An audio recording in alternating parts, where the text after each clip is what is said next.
2024 నుంచి కేంద్ర ప్రభుత్వ ఉద్యోగులు మరియు పెన్షనర్ల యొక్క డిఏ అండ్ డిఆర్ ఎంత కానుంది?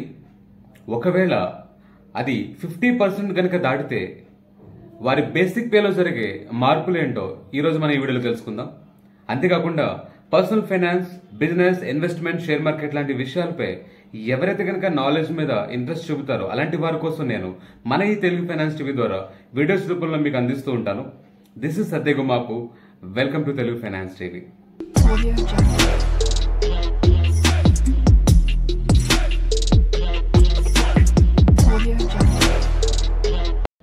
కేంద్ర ప్రభుత్వంలో ఉద్యోగం చేసే ప్రతి ఎంప్లాయీకి కానీ రిటైర్డ్ అయిన ప్రతి పెన్షనర్ కూడా తెలిసిన విషయం ఏంటంటే తమ యొక్క డిఏ 46% నడుస్తుందన్న విషయం. అది ప్రతి 6 నెలలకి ఏ విధంగా పెరుగుతుంది అనే విషయం కూడా బహుశా తెలిసే ఉంటుంది. ఒకవేళ అది తెలియని వాళ్ళు కనబడుతున్న ఐ బటన్ క్లిక్ చేయండి. తమ యొక్క డిఏ ఏ బేసిస్ మీద పెరగడం జరుగుతుందనే విషయం మీరు తెలుసుకోవచ్చు. అంటే నేను క్లుప్తంగా 2 లైన్లో చెప్పదలుచుకున్నాను. ఇక్కడ ఏఐసిపిఐ అంటే all India consumer price index ని బేస్ చేసుకుని డిఏ అనేది ప్రతి 6 నెలల్లో మార్పులు చేయడం జరుగుతుంది. ఇప్పుడు గతంలో రిలీజ్ అయిన అంటే నవంబర్, డిసెంబర్ మంత్స్ లో రిలీజ్ అయిన ఏఐసిపిఐని ఆధారించి జనవరి నెలలో పెరగాల్సిన డిఏ 50% అని గెస్ చేయడం అయితే ఈజీగా జరుగుతుంది.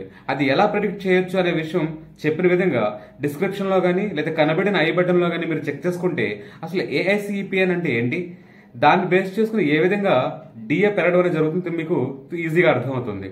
ఇప్పుడు విషయంలోకి వెళ్తే ఆ గత ఏఐసిపిఎన్ రిపోర్ట్స్ ను ఆధారించి జనవరి నెల నుంచి పెరగబోయే డిఏ మినిమం 4% అయితే గ్యారంటీగా ఉండబోతుంది. అంటే 46 + 4% 50% డౌన్ ఉంది. సో డిఏ 50% అయిన తర్వాత మన పే కమిషన్ రికమెండేషన్స్ ప్రకారం ఏం జరగాలి అంటే 50% డిఏ ఎప్పుడైతే క్రాస్ అవుతుందో ద వాల్యూ ఆఫ్ 50%, ఉదాహరణకి ఒక వ్యక్తి యొక్క బేసిక్ పే 18,000 అనుకుంటే కనుక డిఏ 50% అంటే తన యొక్క డిఏ వాల్యూ 9,000 ఉంటుంది. 50% ఆఫ్ 18,000 అది 9,000. సో ఈ 9,000 అనేది తమ యొక్క మెయిన్ బేసిక్ పే ఏదైతే ఉందో దాంట్లో కలిపేయడం జరుగుతుంది. అంటే 18 + 9 27,000 తమ బేసిక్ పేగా మారుతుంది అనమాట. అంటే ఆ 50% తర్వాత ఏవైతే కనుక కొత్తగా రిలీజ్ అయ్యే డిఎస్ ఉంటాయో అక్కడ 0 నుంచి మళ్ళీ స్టార్ట్ అవడం జరుగుతుంది. ఇది ఒక రకంగా గుడ్ న్యూస్ అనే చెప్పుకోవాలి. ఇప్పుడు ఆ 50% సమయం వచ్చేసింది. సో ఇది ఒక గుడ్ న్యూస్ గా భావించి జనవరి నెలలో రిలీజ్ అవబోయే డిఏను బట్టి ఈ 50% అవుతుందా లేదని మనం చూడాలి. అండ్ అది 100% 50% రీచ్ అవుతుందని మనకి రిపోర్ట్స్ ఆధారంగా తెలియడం జరిగింది. సో తమ యొక్క బేసిక్ పేలో ఉన్న 50% డిఏని బేసిక్ పేలో యాడ్ చేసి తన బేసిక్ పే యొక్క సైజ్ ఇప్పుడు వాల్యూ పెరగనుంది. అంటే డిఏ మళ్ళీ 0 నుంచి స్టార్ట్ అవడం మొదలవుతుంది అనమాట. సో ఈ పాయింట్ మీకు అర్థమైందని భావిస్తున్నాను. మీలో ఎవరికైనా డౌట్స్ ఉంటే కమెంట్స్ లో తెలియపరచండి. మీరు ఇమీడియట్లీ మీ బేసిక్ పే తీయండి. రిటైర్డ్ అయిన వాళ్ళు ఉంటే, ముఖ్యంగా రిటైర్డీస్ ఉంటారు, పెద్దవాళ్ళు ఉంటారు వయసులో, వారికి పాపం ఈ విషయం తెలియదు కూడా తెలియదు, వాళ్ళు ఎంతో సొంత తీసుకుంటూ ఉంటారు. సో ఇంట్లో చదువుకున్న వారు తెలిసిన వాళ్ళు ఎవరైనా ఉంటే తమ యొక్క పీపీఓస్ తీయండి. మీ ఫాదర్ దగ్గర లేదా గ్రాండ్ ఫాదర్ దగ్గర పీపీఓ కాపీ ఉంటుంది, దాంట్లో ఒక బేసిక్ పే ఉంటుంది. దాన్ని మీరు తీసి దాన్ని హాఫ్ చేసి మళ్ళీ దాంట్లోనే యాడ్ చేయండి. అంటే ఎంతైతే వాల్యూ వస్తుందో అది ఫ్యూచర్ బేసిక్ పేగా మారబోతుంది.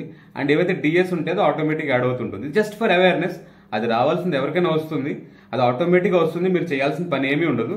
కాకపోతే ఇది మీకు తెలిసి ఉండాలి. ఇన్ కేస్ ఏదైనా ప్రాబ్లం వచ్చి మీకు రావట్లేదు అనిపించినా మీరు యాక్షన్ తీసుకోవడానికి ఛాన్సెస్ ఉంటాయి. సో కాబట్టి మీరు డెఫినెట్గా అవేర్ అయి ఉండాలి. అండ్ మీ ఇంట్లో పెన్షన్ తీసుకున్న వారు ఒకవారు పెద్దవారు అయితే మీరు ఖచ్చితంగా ఈ విషయాన్ని మీరు తెలుసుకుని వారికి వస్తుందో లేదో ఖచ్చితంగా గమనించాలి. సో ఈ ఇన్ఫర్మేషన్ మీకు ఉపయోగపడిందని భావిస్తూ signing off. State into Telugu. So ఈ విషయం మీకు ఉపయోగపడిందని భావిస్తూ signing off Satya Gumapu. State into Telugu finance TV.